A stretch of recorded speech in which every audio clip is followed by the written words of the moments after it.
हाँ जी। तो income from house property में अलग अलग सिचुएशन देख रहे थे। बिल्डिंग लेट आउट थी, है ना। पहली सिचुएशन क्या थी? बिल्डिंग ना तो वैकेंट थी, है ना, ना ही वहां किसी भी तरह का अनरियलाइज्ड रेंट था। तो वहां पर हम एक्सपेक्टेड रेंट और एक्चुअल रेंट में से जो भी हायर है वो ले लेते थे। दूसरी कंडीशन थी कि बिल्डिंग लेट आउट है और वैकेंट है पूरे साल भर या साल के किसी पार्ट में, ठीक है। तो उस केस में हम क्या करते थे? यदि पूरे साल भर बिल्डिंग वेकेंट है ना, यदि पूरे साल भर बिल्डिंग वेकेंट है तो उस बिल्डिंग की एनुअल वैल्यू क्या आएगी? नील आएगी। यदि पार्ट ऑफ ईयर में बिल्डिंग वेकेंट है ना, तो हम क्या देखते थे? एक्चुअल अमाउंट रिसीव्ड और expected rent whichever is higher, ठीक है। अब एक्चुअल रेंट यदि हायर है तो हम एक्चुअल रेंट को ले लेंगे। यदि एक्चुअल रेंट लोअर है, किससे? एक्सपेक्टेड रेंट से, तब हमको ये देखना है कि क्या ये एक्चुअल रेंट रिसीव्ड या रिसीवेबल वैकेंसी की वजह से लोअर हुआ है क्या? तो यदि वैकेंसी की वजह से लोअर है तो हम एक्चुअल रेंट को ग्रॉस एनुअल वैल्यू ले लेंगे, नहीं तो जो भी हायर है, एक्सपेक्टेड रेंट हायर होगा ऑब्वियसली, तो एक्सपेक्टेड रेंट को ही हम ग्रॉस एनुअल वैल्यू लेंगे, ठीक है। ये दो सिचुएशन कंप्लीट हो गई थी। फिर तीसरी सिचुएशन हमने देखी थी अनरियलाइज्ड रेंट का, ठीक है जी। तो अनरियलाइज्ड रेंट का मतलब क्या होता है? वो रेंट जो हमको रिसीव नहीं हो पाया है ना, तो उसको डिडक्ट करने के लिए इनकम टैक्स अलाउ कर देता है यदि हम चार कंडीशन को फुलफिल करते हैं। रूल 4 में चार कंडीशन दी हुई है, यदि हम उस चार कंडीशन को फुलफिल करते हैं तो अनरियलाइज्ड रेंट को ग्रॉस एनुअल वैल्यू से डिडक्ट करने के लिए इनकम टैक्स हमको अलाउ कर देता है, ठीक है। अब आ सकते हैं चौथी सिचुएशन पर, ठीक है जी। चलिए मैं आप लोगों को शेयर कर रहा हूं पीडीएफ।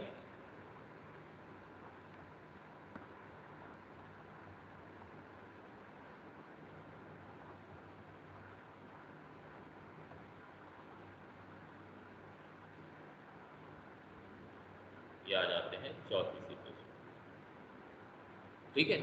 चौथी सिचुएशन क्या बोल रहा है? Computation of annual value in case of let out house, है ना, घर किराए पर दिया गया, which remains vacant during a part of the previous year and there is unrealised rent, ठीक है।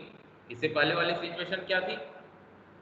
लेट आउट था हाउस जो कि वेकेंट नहीं था, है ना, पूरे साल भर वेकेंट नहीं था लेकिन अनरियलाइज्ड रेंट था। चौथी सिचुएशन में लेट आउट हाउस वेकेंट है पार्ट ऑफ प्रीवियस ईयर में और यहां पर अनरियलाइज्ड रेंट है।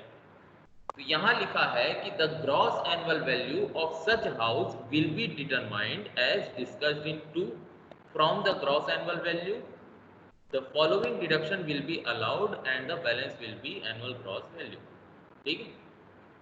Tax actually paid by the owner to the local authority, मतलब म्यूनिसिपल टैक्स जो आपने पे किया है, और अनरियलाइज्ड रेंट यदि कोई है और आपने रूल 4 के चारों कंडीशन को सेटिस्फाई किया है। सेम इससे पहले वाली कंडीशन जो थी, सेम वही कंडीशन यहाँ भी है।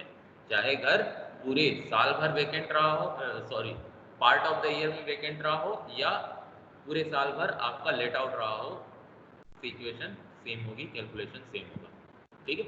इलस्ट्रेशन 7 देख लेते हैं क्या लिखा है। From the following information compute the annual value of gross of the house, ठीक है। एनुअल वैल्यू कंप्यूट करना है हाउस का, म्यूनिसिपल वैल्यू, फेयर रेंट, इन दोनों में से जो भी हायर होगा, तो हायर कौन सा होगा? 2 लाख रुपए। फिर उसको कंपेयर करोगे स्टैंडर्ड रेट से, स्टैंडर्ड रेट हायर है तो ये म्यूनिसिपल वैल्यू को ही लोगे, क्योंकि फेयर रेंट और म्यूनिसिपल में जो हायर होता है उसको कंपेयर करते हैं स्टैंडर्ड रेंट से, और उसके बाद दोनों में से जो लोअर होता है उसे हम लेते हैं। तो एक्सपेक्टेड रेंट हमारा कितना आ गया? 2 लाख रुपए। उसे कंपेयर करोगे एक्चुअल रेंट से, एक्चुअल रेंट कितना है भाई? 30,000 पर मंथ है, ठीक है। तो 3,60,000 रुपए पूरे साल भर का हो जाता है ना। तो एनुअल वैल्यू कितना आएगा भाई? ग्रॉस एनुअल वैल्यू 2 लाख और 3,60,000, विच इज हायर 3,60,000, ठीक है। The house remain vacant for 2 month. अब देखो भाई यहाँ 2 महीने वेकेंट है बता रहा है during the previous year, unrealised rent कितना है 30,000। अब क्योंकि वेकेंट था, है ना, आपको किराया मिलेगा क्या वैकेंसी के दौरान? नहीं मिलेगा। और इसमें अनरियलाइज्ड रेंट भी है 30,000 रुपए, और रूल 4 के जो कंडीशन है उसको आपने सेटिस्फाई कर दिया। म्यूनिसिपल टैक्स आपने 15,000 पे किया है,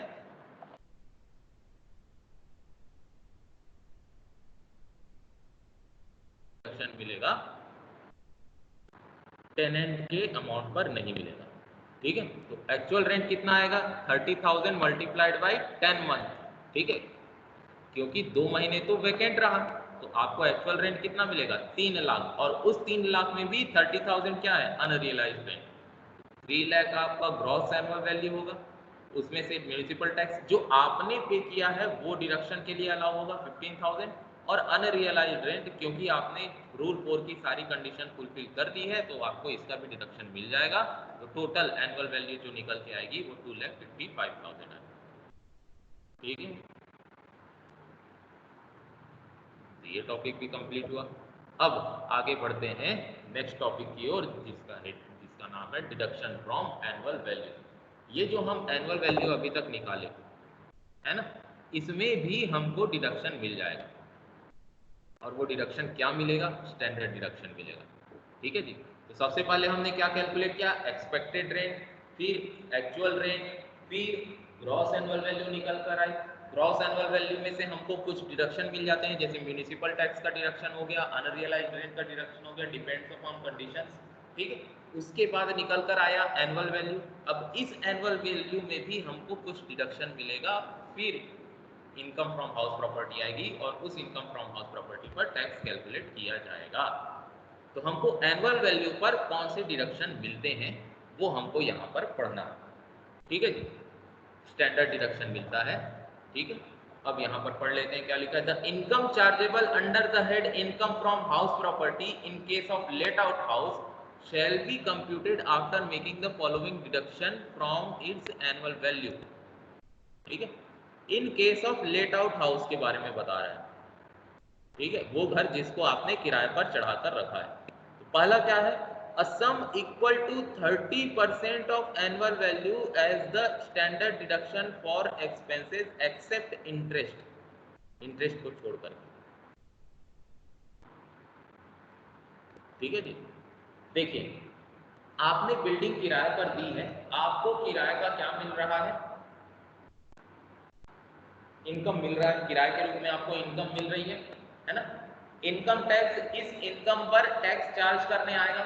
ठीक है, अब आप इनकम टैक्स डिपार्टमेंट को बोलोगे कि सर मेरे को ये रेंट जो रिसीव हो रहा है वो तो ठीक है, लेकिन इसके लिए मैंने कुछ खर्चे भी किए हैं, जैसे बिल्डिंग का लिपाई पोताई करवाया मैं, इलेक्ट्रिसिटी, रिपेयर मेंटेनेंस, है ना, ये सारे छोटे मोटे खर्चे मैंने किए हैं साल भर में, तो उसका डिडक्शन तो मेरे को दे दो।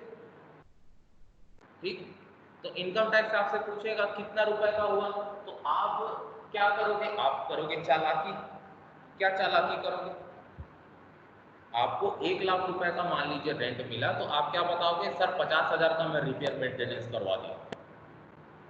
ठीक है, इनकम टैक्स ऐसे नहीं मानेगा। ठीक है, इनकम टैक्स क्या बोलेगा कि हम आपको 50,000 का नहीं देंगे डिडक्शन, हम आपको क्या करेंगे, आपका पहले एनुअल वैल्यू कैलकुलेट करेंगे, आपके मकान की हम एनुअल वैल्यू कैलकुलेट करेंगे, और उस एनुअल वैल्यू का 30% आपको डिडक्शन दे देंगे, चाहे आपने खर्चा किया हो चाहे आपने खर्चा न किया हो। ठीक है, आई बात समझ में। 30% ऑफ एनुअल वैल्यू आपको स्टैंडर्ड डिडक्शन दे देगा, चाहे आपने खर्चा किया हो चाहे आपने खर्चा न किया हो, चाहे आपने कम खर्चा किया हो चाहे आपने ज्यादा खर्चा किया हो, आपको डिडक्शन कितना मिलेगा 30% ऑफ एनुअल वैल्यू। ठीक है, यहाँ लिखा है देखिए, standard deduction of 30% of annual value shall be deducted whether any expenditure is incurred और नॉट, चाहे आपने खर्चा किया हो या ना किया हो आपको मिलेगा। If the owner of the house occupies more than 2 houses, यदि ऑनर के पास 2 से अधिक घर हैं, for his residential purpose except 2 houses all other self occupied houses are deemed as let out. ठीक है। आपके पास यदि दो से अधिक घर है रहने के लिए, तो दो घरों को सेल्फ ऑक्यूपाइड माना जाएगा। ठीक है। अच्छा, क्या लिखा है? Except two houses all the other self occupied houses are deemed to be let out. ठीक है, तो दो घरों को सेल्फ ऑक्यूपाइड माना जाएगा, बाकी सब घरों को किराए पर चढ़ा हुआ है ऐसा माना जाएगा, भले आपने किराए पर चढ़ा के रखा हो या न रखा हो। In such a case, standard deduction 30% of annual value shall be allowed. ठीक है, इस केस में भी एनुअल वैल्यू का 30% डिडक्शन अलाउ किया जाएगा इन respect of to houses which are treated as self occupied house. The standard deduction is not allowed. ठीक है। सेल्फ ऑक्यूपाइड हाउस का मतलब वो घर जहां पर आप रह रहे हैं, है ना, उस घर का आपको स्टैंडर्ड डिडक्शन नहीं मिलेगा। स्टैंडर्ड डिडक्शन किस केस में मिलेगा? लेट आउट हाउस के केस में मिलेगा, उस घर के लिए जिस घर को आपने किराए पर चढ़ा करके रखा है। ठीक है जी। अब बात करते हैं, यदि आपके पास दो से अधिक घर है तो क्या होगा, है ना, एक से अधिक, दो से अधिक, आपके पास चार पांच घर है मान लीजिए, है ना, तो इनकम टैक्स बोलता है कि दो घरों को आप क्या मान लो, सेल्फ ऑक्यूपाइड मान लो, बाकी सारे घरों को क्या मान लो, किराए पर चढ़ा है ऐसा मान लो। तो बाकी जितने भी घर आपके हैं, दो घर को छोड़ करके वो लेट आउट हाउस माने जाएंगे और उस पर आपका एनुअल वैल्यू कैलकुलेट होगा और उसमें आपको स्टैंडर्ड डिडक्शन भी मिलेगा। ठीक है जी। इतनी बात समझ में आई? इतनी बातों में से किसी को कोई दुविधा है तो पूछो, किसी को कोई शक? सर वो घरों में कुछ भी मतलब अगर कुछ भी सब बंद है, ताला लगा है, तब भी उसको लेट आउट मानेंगे? हाँ, तब भी उसको लेट आउट मानेगा। ठीक है, लेट आउट मानेगा और उसका एनुअल वैल्यू कैलकुलेट करेगा और इनकम टैक्स लगाएगा। ठीक है। सर तो जरूरी होगा ना कि उससे इनकम हो, अगर इनकम ही नहीं हो रही तो? इनकम नहीं हो रही है तो कैलकुलेट करेगा, yes sir. Annual value calculate करेगा। ठीक है, देखेंगे यस सर। सिचुएशन देखेंगे। अब और किसी को कुछ पूछना है? चलिए आगे बढ़ते हैं। अब देखिए यहां पर एक चीज हमने देखा था, क्या? Except interest. ठीक है, तो स्टैंडर्ड डिडक्शन के अलावा सिर्फ एक ही चीज और है जो एनुअल वैल्यू से डिडक्शन के लिए अलाउ होगी, वो है इंटरेस्ट। इस चीज का इंटरेस्ट है, आपने घर बनाने के लिए लोन लेकर के रखा है, उस लोन का आपको इंटरेस्ट अलाउ करेगा। ठीक है। अब ये सिचुएशन हमको पढ़नी है कि यदि आपने घर को बनाने के लिए लोन लेकर के रखा है और उस लोन का आप क्या पे कर रहे हैं, इंटरेस्ट पे कर रहे हैं, तो आपको कितना डिडक्शन मिलेगा, कब से मिलेगा, है ना, किस पीरियड का मिलेगा, ये सारी चीजें हम नेक्स्ट टॉपिक में पढ़ने वाले हैं। ये interest on loan taken in respect of house property. ठीक है।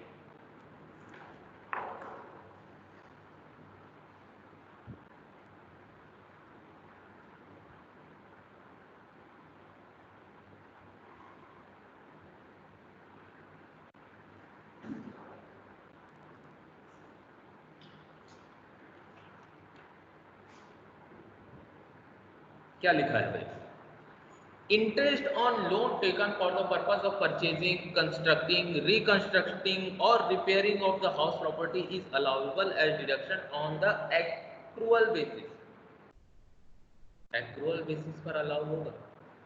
Accrual basis का मतलब क्या है कि आपने पे किया है या नहीं किया है, मतलब नहीं, accrued हो गया, ड्यू हो गया, आपको अलाउ हो जाएगा। ड्यू बेसिस पर आपको डिडक्शन मिल रहा है। आपने अभी तक देखा होगा इनकम टैक्स में हमने जितना भी डिडक्शन पढ़ा है वो तभी अलाउ होता है जब आप पे करोगे, है ना, जब आप खर्चा करोगे, आपके पास से पैसा जाएगा तभी आपको डिडक्शन मिलेगा। लेकिन ये इंटरेस्ट ऐसी चीज है जिसका डिडक्शन आपको एक्रूअल बेसिस पर मिल रहा है ना, आपने अभी तक पे भी नहीं किया लेकिन आपको डिडक्शन मिल जाएगा।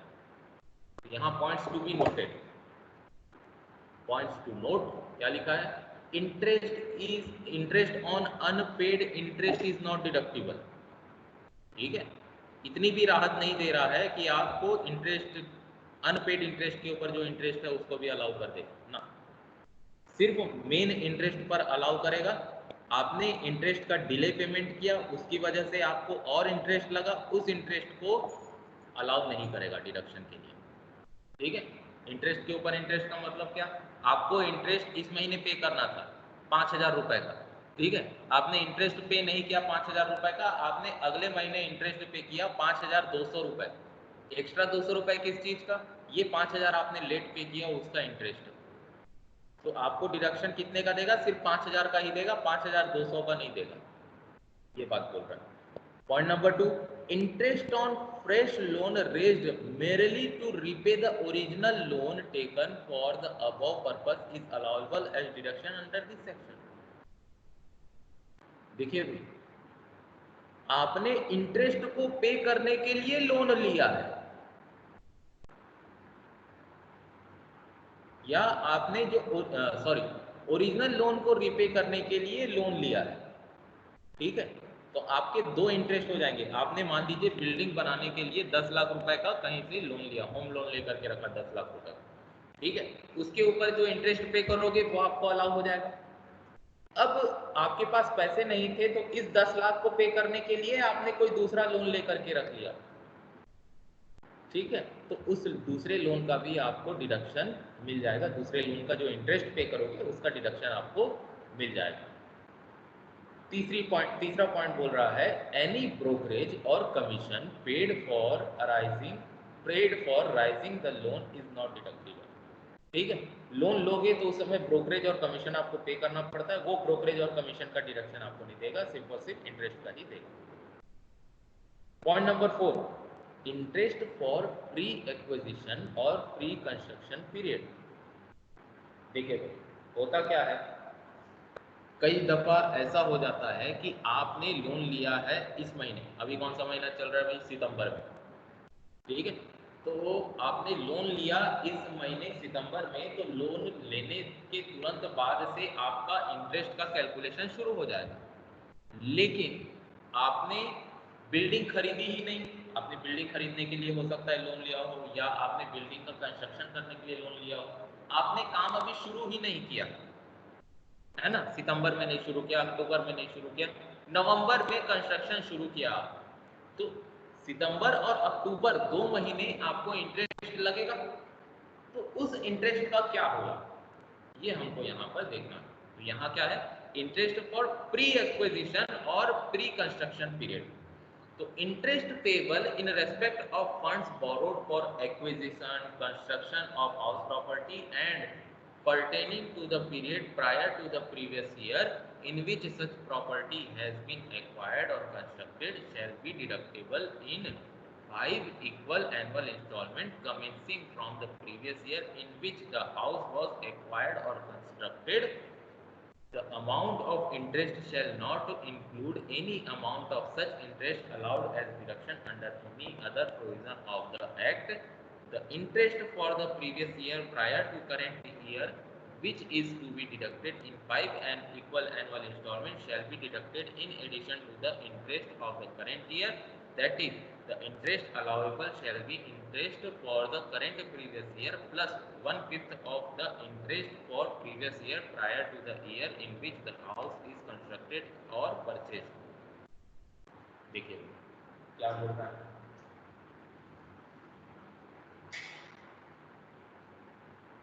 लाइन बाय लाइन पढ़ते जाओ, समझ में आएगा। ठीक है, सिंपल लैंग्वेज में लिखा, interest payable in respect of funds borrowed for the acquisition of construction of house property and pertaining to the period prior to the previous year in which such property has been acquired। किस period का, prior to the period in which such property has been acquired और constructed. मान लीजिए 2016, 17, 17, 18, 18, 19,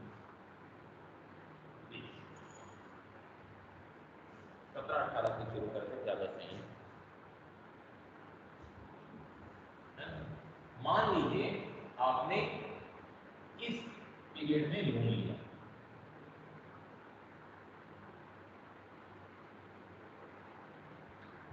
ठीक है, और यहाँ पर आपका कंस्ट्रक्शन कंप्लीट हुआ 2019 में,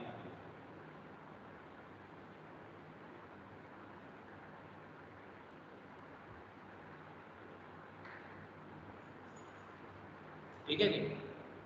आपने लोन लिया कंस्ट्रक्शन ऑफ बिल्डिंग,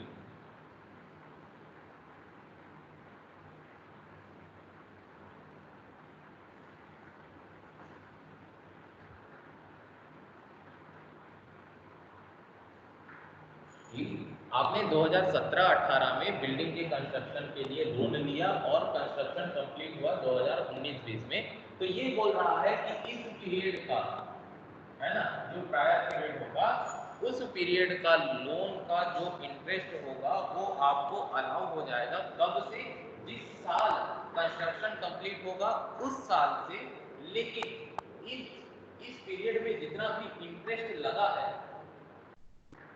है ना, इस इंटरेस्ट को एक ही साल में नहीं देगा, ये इस इंटरेस्ट को 5 सालों में डिवाइड कर देगा।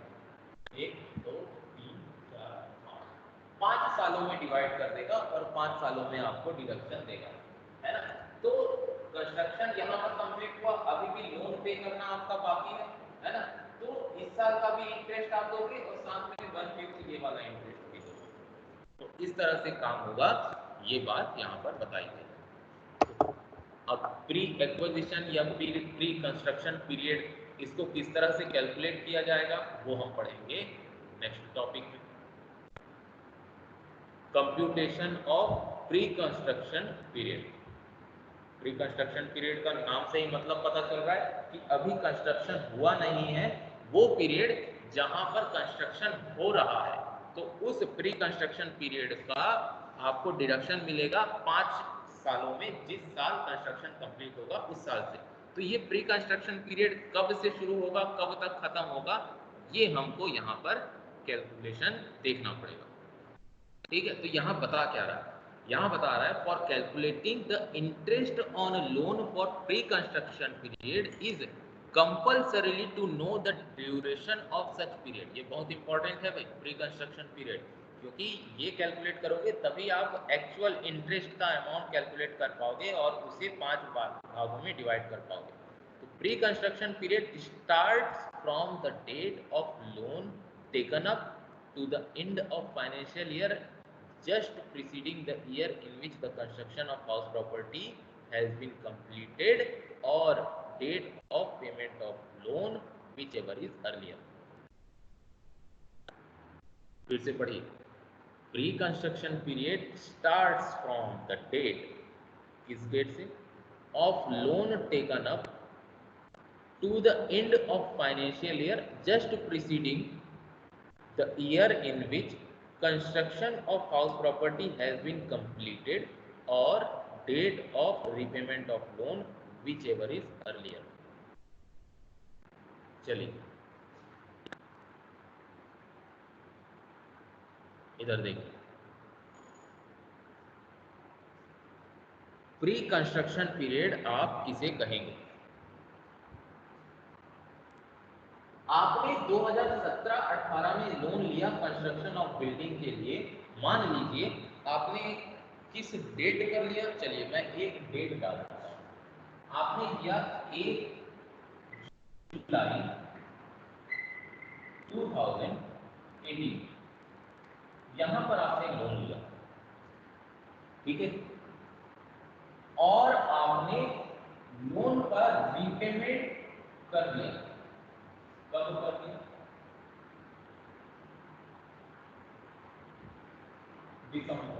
नवंबर का, 30/11/2020, ठीक है जी। आपने लोन लिया था 1 जुलाई 2018 में और लोन का रीपेमेंट कर दिया, रीपेमेंट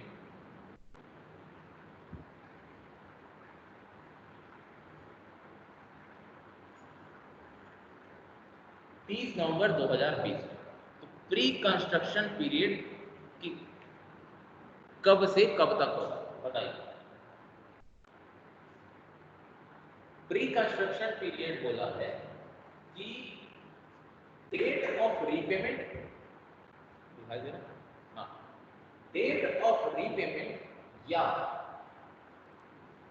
जिस साल कंस्ट्रक्शन कंप्लीट हो रहा है उसके जस्ट प्रीवियस ईयर का लास्ट डेट।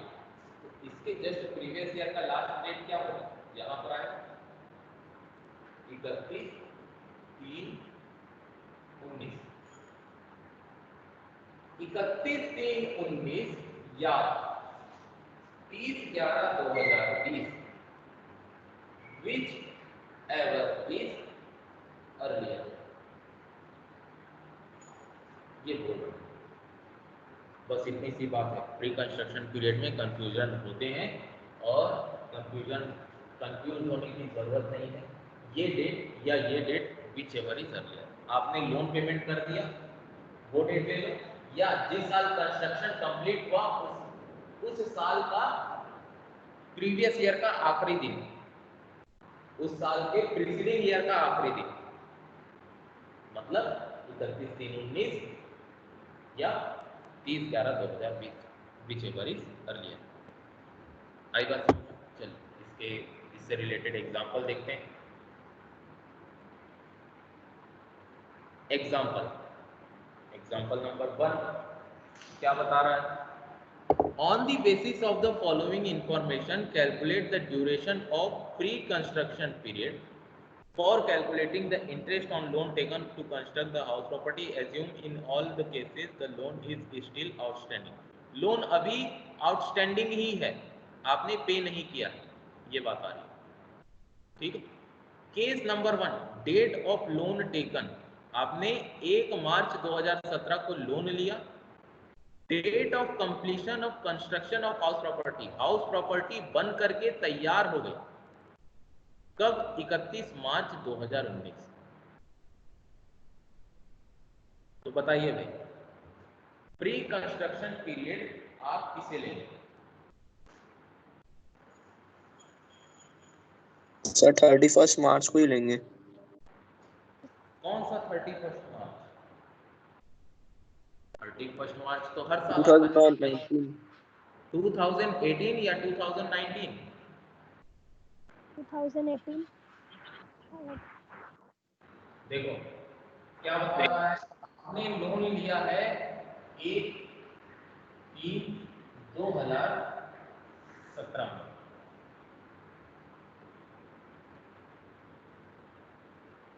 आपने लोन लिया है 1/3/2017 में और बिल्डिंग कंस्ट्रक्ट होकर तैयार हो जा रही है, बिल्डिंग का कंस्ट्रक्शन कंप्लीट हो जा रहा है। किस डेट में कंप्लीट हो रहा है भाई? 31/3/2019, वही है ना? हाँ, 31/3/2019।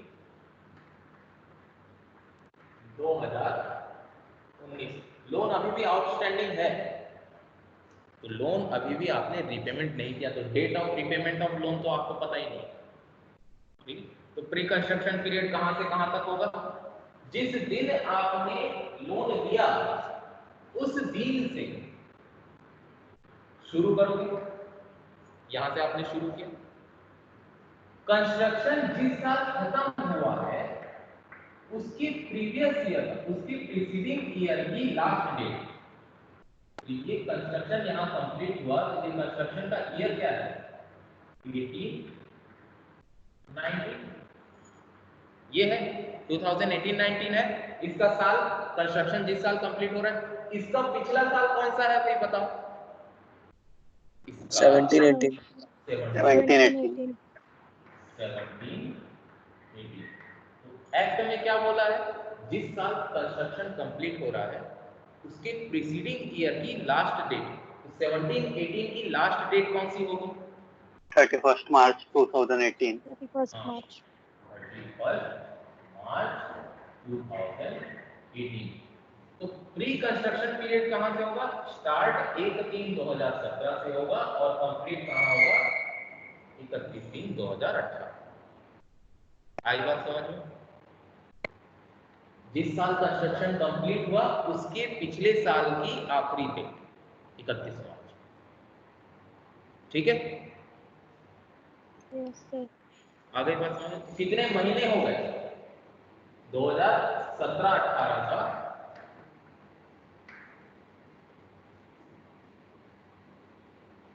2017 में कितना हो गया? ये मार्च हो गया, ये 10 महीना यहाँ हो गया 17-18 में। ठीक है, 13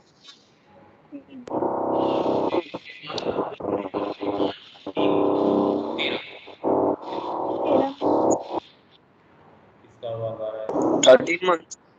हाँ 13 मंथ। 13 months। ठीक है, चलिए सेकंड एग्जांपल देखते हैं। सेकंड एग्जांपल में बोला है कि लोन लिया है 31 जनवरी 2018। लोन कब लिया? 31 जनवरी 2018 और कंस्ट्रक्शन कंप्लीट हो रहा है 1 अप्रैल 2020। 1, 4, 20। प्री कंस्ट्रक्शन पीरियड बताओ। 31 मार्च 2018। 2019। स्टार्ट यहाँ से होगा, खत्म कहाँ पर होगा? 31 मार्च 2020। 19। 31/3/20 यहाँ पर। ठीक है, आई बात समझना। तीसरी सिचुएशन है 30 सितंबर 2018 को आपने लोन लिया। 30 सितंबर 2018 को आपने लोन लिया और कंस्ट्रक्शन कंप्लीट हो रहा है 31 अगस्त 2019। 31 अगस्त 19। ठीक है, प्री कंस्ट्रक्शन पीरियड बताओ। शुरू यहां से होगा और खत्म कहां होगा?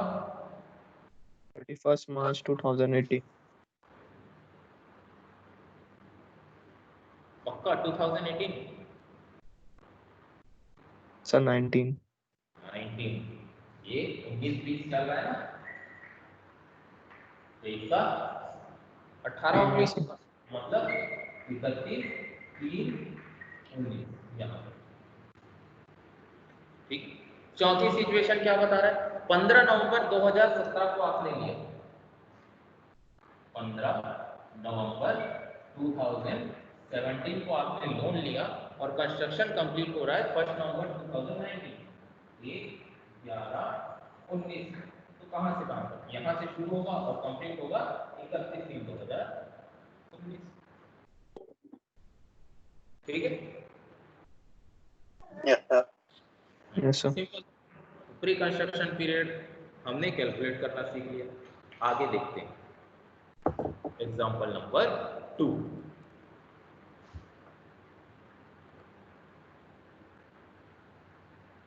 X takes a loan of 45,000 15% per annum for constructing a house on 1/6/2014। ठीक है, तो 45,000 रुपए का 15% वाला लोन इसने लिया है 1/6/2014 में। Construction of the house is completed on 20/1/2020। ठीक है, 2019-20 प्रीवियस ईयर में इस बिल्डिंग का कंस्ट्रक्शन कंप्लीट हुआ। 6 साल लग गए इस बिल्डिंग को बनाने में, सिर्फ 45,000 का लोन लिया था। बाप रे। सर क्वेश्चन ही गलत। अब आगे लिखा है date of loan repayment is 30/9/2017। ये बढ़िया क्वेश्चन है। 30/9/2017 को उसने 45,000 का लोन का रीपेमेंट कर दिया। ठीक है, duration of pre construction period बताना है आप।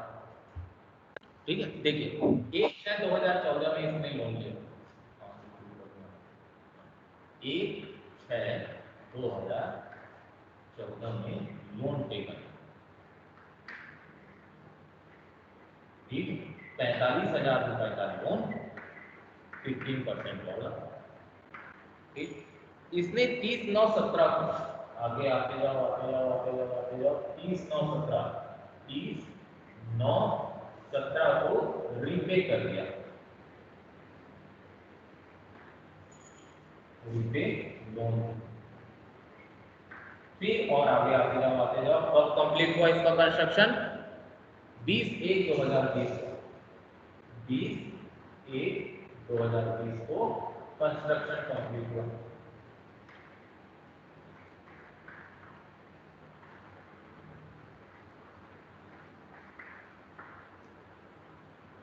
ठीक है, हमको क्या पूछ रहा है? Compute the pre construction period and the amount of interest, दोनों चीजें पूछ रहा है। प्री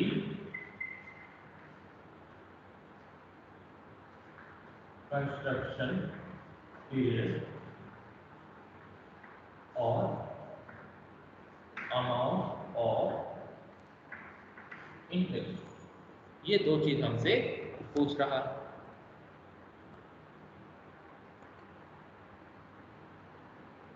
ठीक है, दिखाई दे रहा है? सर ब्लर दिख रहा है।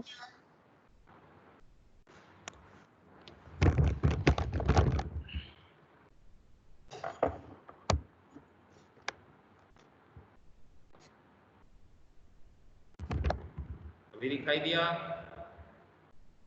Yes sir.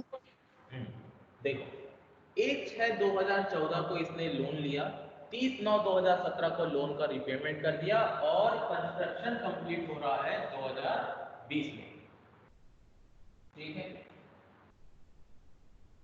हमसे पूछ रहा है प्री कंस्ट्रक्शन पीरियड। पहली बात तो प्री कंस्ट्रक्शन पीरियड कितना आएगा बताओ?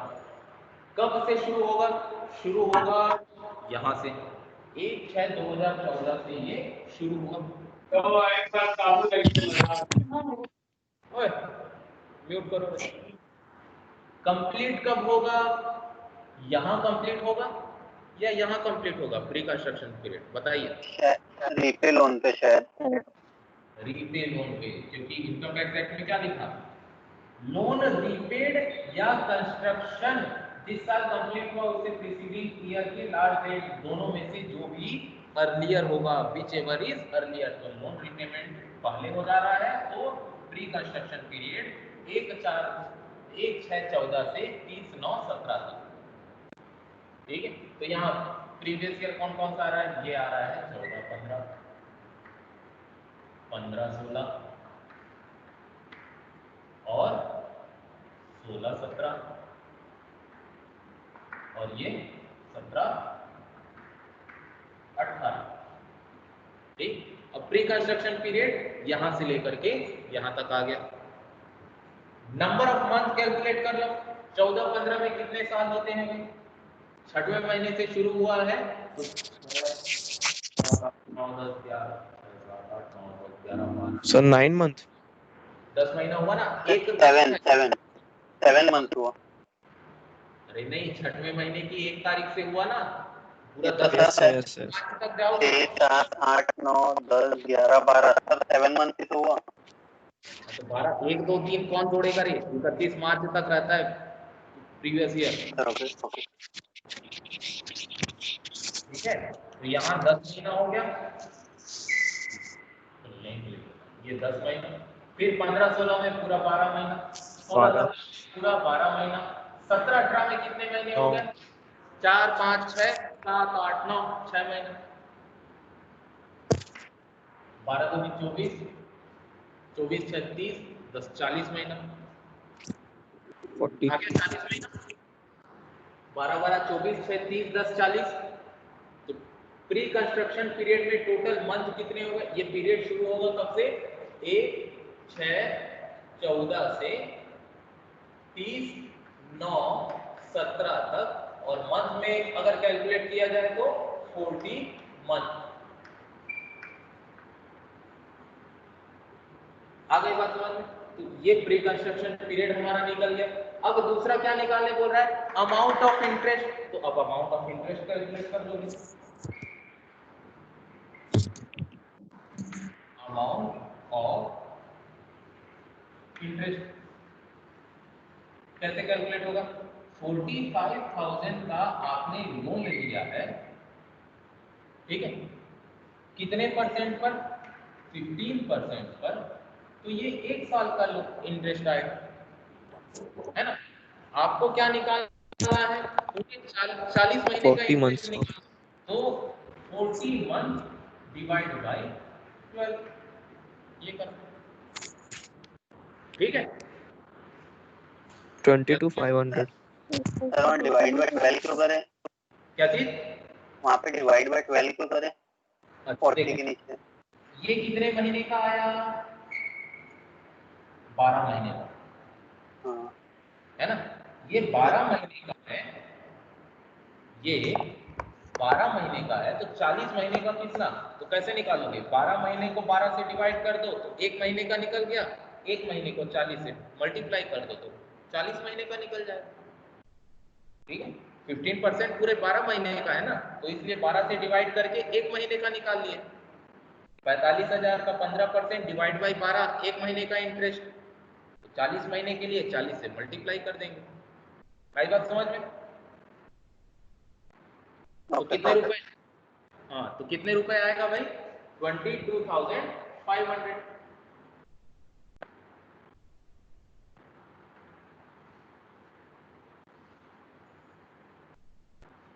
ठीक है, तो इस तरह से ये क्वेश्चन बनेगा। आ गई बात समझ में?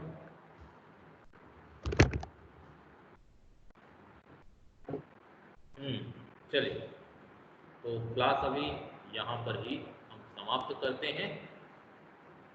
आपकी नेक्स्ट क्लास अटेंड कीजिए। हमारी इनकम टैक्स की क्लास में हम फिर से इस टॉपिक को आगे बढ़ाएंगे, इससे रिलेटेड क्वेश्चन जो हैं वो हम करेंगे।